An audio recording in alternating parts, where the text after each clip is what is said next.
오늘 설교는 세 가지 질문으로 구성이 되어 있어요. 제가 하나 질문을 여러분에게 던질 겁니다. 여러분들이 그 질문 하나에 대한 답을 잘 기억해 주셨으면 좋겠습니다. 오늘 본문 우리 두 친구가 조금 전에도 읽었지만 우리의 목소리로 다시 한번 읽어볼까요? 화면 보여주시고 읽어봅니다. 시작. 내가 달려갈 길과 주 예수께 받은 사명 곧 하나님의 은혜의 복음을 증언하는 일을 마치려 하면은 나의 생명조차 조금도 귀한 것으로 여기지 아니하노라 했습니다. 자, 단어 두 개가 노란색으로 표시되어 있어요. 뭔가요? 첫 번째는 사명, 두 번째는 생명입니다. 자, 이 단어들을 보면서 여러분에게 드리고 싶은 첫 번째 질문은 이거예요. 이 말씀에서 본문에서 바울은 사명과 생명을 언급했는데 두 가지 중에 뭘 더 중요하다고 얘기하고 있나요? 생명과 사명 중에 바울이 더 귀하고 중요하다고 여기고 있는 게 뭐예요? 바울은 이렇게 말했어요. 사명, 곧 복음을 증언하는 일을 마치려 하면은 나의 생명조차 귀한 것으로 여기지 않는다라고 했습니다. 그러니까 사명에 비하면 생명도 귀하지 않다는 거예요. 뭐가 더 귀하다? 사명이 더 귀하다라고 바울이 선포하고 있습니다. 바울은 생명보다도 사명을 더 중요한 것으로 여겼던 사람이었던 거죠. 여러분은 어떠세요? 여러분이 같은 질문을 받으면 여러분의 대답은 사명입니까? 생명입니까? 솔직히 말하면 우리에게는 생명 아닐까요? 생각할 것도 없이 우리는 자연스럽게 생명이 귀하죠. 이 목숨보다 귀한 게 뭐가 있겠습니까? 라고 이야기가 나올 겁니다. 조금 더 고민하지 않을 것 같아요.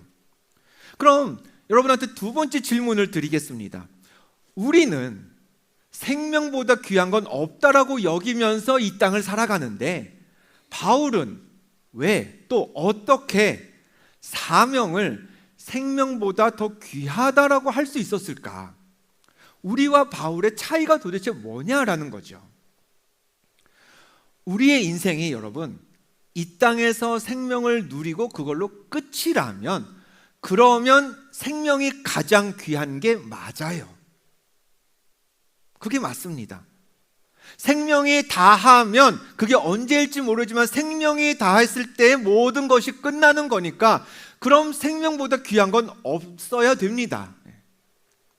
그러나 생명이 다한 이후에 뭔가가 더 있으면 얘기가 달라져요.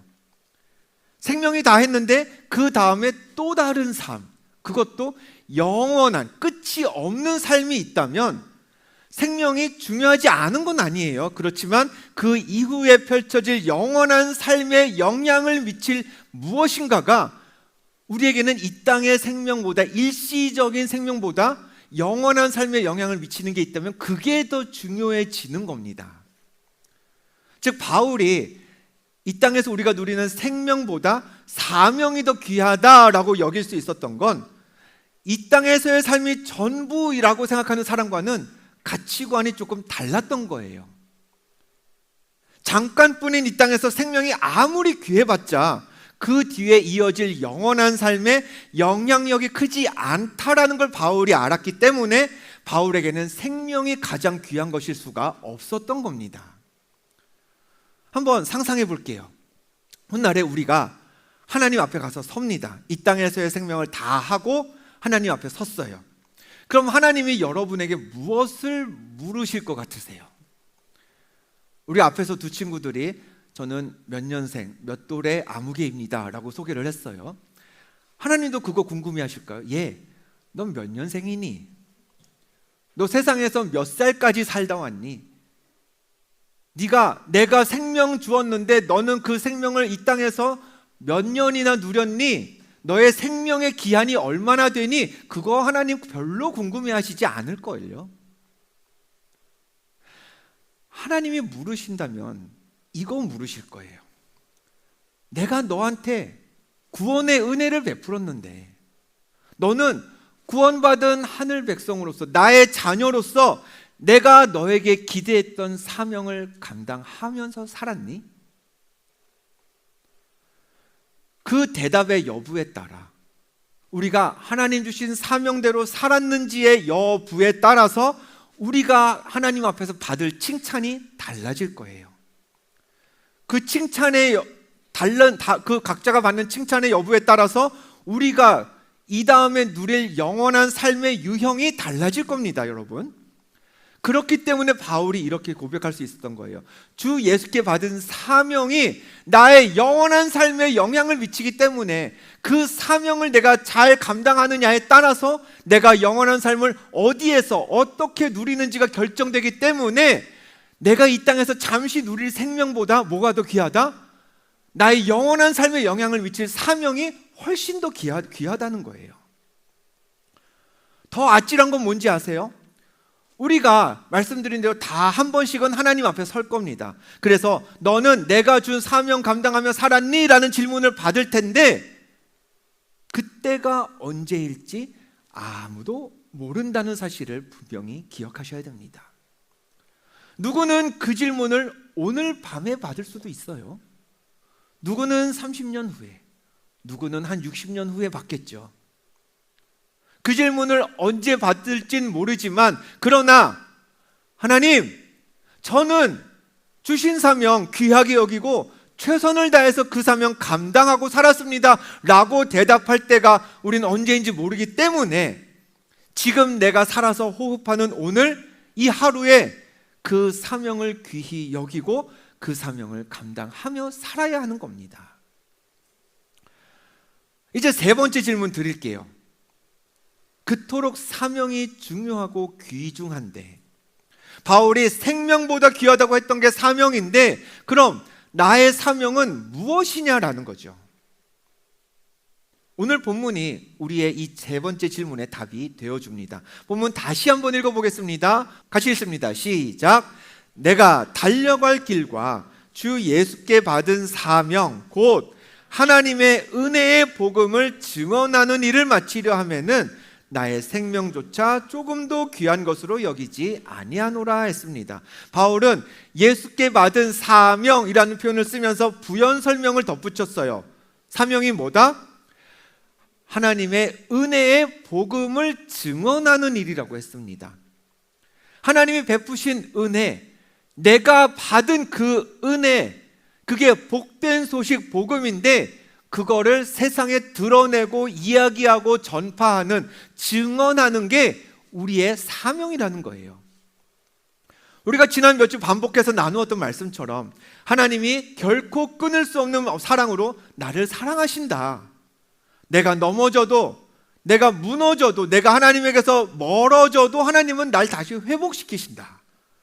내가 오랜 시간 하나님 안에서 성장하지 못해도 그래도 하나님은 나를 향한 구원의 약속을 반드시 포기하지 않고 반드시 이루신다. 그와 같은 복된 소식들을 증언하는 게 저와 여러분에게 주어진 사명입니다. 물론 이것만이 사명은 아니에요.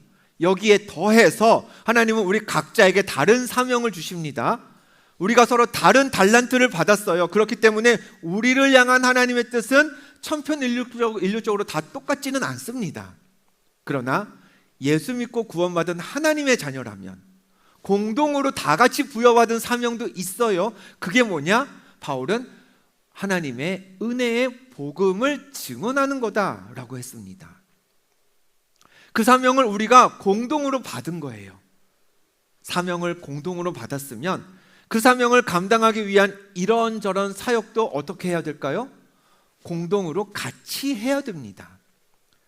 같은 사명을 받았는데 너는 너대로 해, 나는 나대로 할래, 이게 아니라 함께 감당하려고 그렇게 그 일을 위해서 우리는 교회라는 공동체를 지금 이루고 있는 거예요. 때문에 우리에게는 또 한 가지의 사명이 여기에 맞물려서 덧붙여집니다. 사명 공동체인 교회 안에서 연합하는 거예요. 복음을 증언하기 위해 여러분 선교하는 것만이 사명이 아니에요. 목숨 바쳐서 복음 증언하는 그 순교만 사명이 될 수 있는 거 아닙니다. 복음을 위해서 성도가, 주의 지체들이 연합하는 것도 사명입니다. 왜 사명일까요? 하나님이 그걸 기뻐하시거든요. 하나님이 그 일을 좋아하시거든요. 우리를 창조하신 하나님이 좋아하시고 기뻐하시는 일을 하는 게 자녀들의 도리 아닌가요? 때문에 그 일이 우리에게 사명입니다. 연합하는 것이. 우리 시편 133편의 말씀을 같이 읽어보기를 원해요. 자막 넘겨주시면 같이 읽습니다. 시작. 보라, 형제가 연합하여 동거함이 어찌 그리 선하고 아름다운고 했습니다. 하나님은 우리가 연합할 때 그 모습을 보고 와, 좋다, 선하다, 아름답다 라고 표현하시는 거예요. 연합하여 동거함, 즉 마음을 모으는 거죠. 연합. 그리고 마음만 모으는 게 아니라 몸이, 육신이 같은 공간 안에 있는 거예요. 동거잖아요. 그렇게 같이 마음을 모으고 장소적으로 육신적으로도 함께 머무는 그거를 쉽게 말하면 하나님이 굉장히 예쁘게 봐주시고 멋있게 칭찬하면서 좋아하신다는 겁니다. 2주 전에 성지순례를 다녀왔죠. 여러 도시를 갔었습니다만 나폴리를 갔습니다. 나폴리 시내를 구경하러 간 게 아니라 그 옆에 있는 보두올이라는 바울의 여정과 관련된 작은 도시와 또 폼페이, 이제 로마 유적이죠. 유적지를 방문하기 위해서 나폴리를 갔습니다. 폼페이 유적지를 방문하고 있을 때입니다. 이제 성지순례는 일반적으로 패키지 여행으로 갑니다. 그럼 현지 가이드가 인솔을 해요. 그럼 유적지를 견학하면은 가이드는 우리보다 훨씬 잘 아시는 분이니까 여기는 예전에 뭐였습니다, 여기는 어떤 곳이었습니다 설명을 합니다. 여기는 이제 당시 폼페이 사람들의 아폴로 신전이었습니다. 이 길이 2000년 전에 실제 마차가 다니던 그 길 그대로입니다. 그리고 길 옆에 도로가 있고 하수도가 있고 그런 도시 시스템이 2000년 전에 구축되어 있었습니다. 이런 것들 차근차근 다 설명해 주세요. 근데 우리 청년들이 그냥 이렇게 무선 송수신기를 들으면서 차분하게 따라다니면서 유적을 구경하고 견학하고 있었습니다. 그러다가 이제 가이드님이 어떤 곳에 가서 여기는 당시에 법원이었습니다 라고 설명을 하는데, 갑자기 저는 이제 가이드님 옆에 있었거든요, 앞쪽에. 근데 이제 법원입니다 하는데 뒤에서 우와 막 하시는 거예요. 그래서 뭐지? 이때까지는 이런 리액션이 없었는데 여기 법원이 그렇게 대단한 곳인가 해가지고 제가 우와 소리가 나는 청년들 딱 돌아봤어요. 그랬더니 한 7, 8명이 그 폼페이 유적지를 유유자적하게 걸어가는 고양이 사진을 막 찍고 있었어요. 그러니까 막 유적을 보고 우아한 게 아니라 뭐예요? 이제 고양이 예쁘다고 그 고양이 사진을 찍으면서 우아했던 거죠. 저는 봤습니다. 그때 그 가이드님의 표정을. 여러분도 한번 봤었어야 되는데 하나님도 그러실 거예요. 복음을 증언하는 일에 어떤 필라가 멋지게 연합했다? 하나님이 그 모습 너무 귀엽고 예뻐서 이렇게 찰칵찰칵 찍으실 것 같아요. 미라클 기둥교회가 단체로 복음을 증언하기 위해서 연합한다? 아마 하나님 사진으로 부족해서 동영상까지도 찍지 않으실까, 그런 생각이 듭니다. 오늘은 우리가 2가지의 헌신을 행하는 날입니다. 첫 번째, 우리 모두가 하나님께 받은 사명 뭐였죠? 하나님의 은혜의 복음을 증언하는 일에 다 함께 헌신할 겁니다. 여러분, 복음을 증언하는 거 우리가 맥세이프 나가서 길거리에 나가서 찬양하는 것처럼 교회 밖에서만 필요한 거 아니에요. 교회 안에서도 하나님의 은혜와 복음의 능력은 계속 선포되어야 합니다. 왜요? 그 은혜의 감격을 잃어버린 이들이 예배 가운데 교회에 와서 그 감격을 회복할 수 있도록, 또 아직 복음의 능력을 경험하지 못한 이들이 하나님의 처소인 이 성전에 와서 그 복음을 맛볼 수 있도록 오늘 저녁에 우리는 복음을 증언하는 사명자가 되어야 합니다. 또 2번째, 우리는 연합함으로써 우리의 사명에 헌신할 겁니다. 세상에는요, 사람들 연합 잘해요. 많이들 해요. 근데 연합하면서 악한 일을 도모하는 사람도 많습니다. 연합해서 죄를 만드는 사람 너무 많아요. 연합은 선한 목적을 가지고 하는데 서로 마음이 다르고 생각이 달라서 연합하지 못하는 사람들은 더 많습니다. 그러나 우리는 오늘 복음을 전한다는 사명을 위해 연합할 겁니다. 하나님은 믿음의 사람들이 연합하고 동거함을 기뻐하시니 복음을 증언하는 그 목적으로 연합하려는 우리의 애씀이, 우리의 헌신이 오늘 우리의 그 모습이 하나님을 기쁘게 하는 줄 믿습니다. 오늘 저녁 입술로는 복음을 증언하고 또 마음과 육신으로는 서로 연합하고 동거하면서 믿는 자에게 주어진 귀한 사명 다 함께 멋지게 감당하는 그런 우리 미라클 기둥 청년들 모두가 되시기를 주님의 이름으로 축복합니다.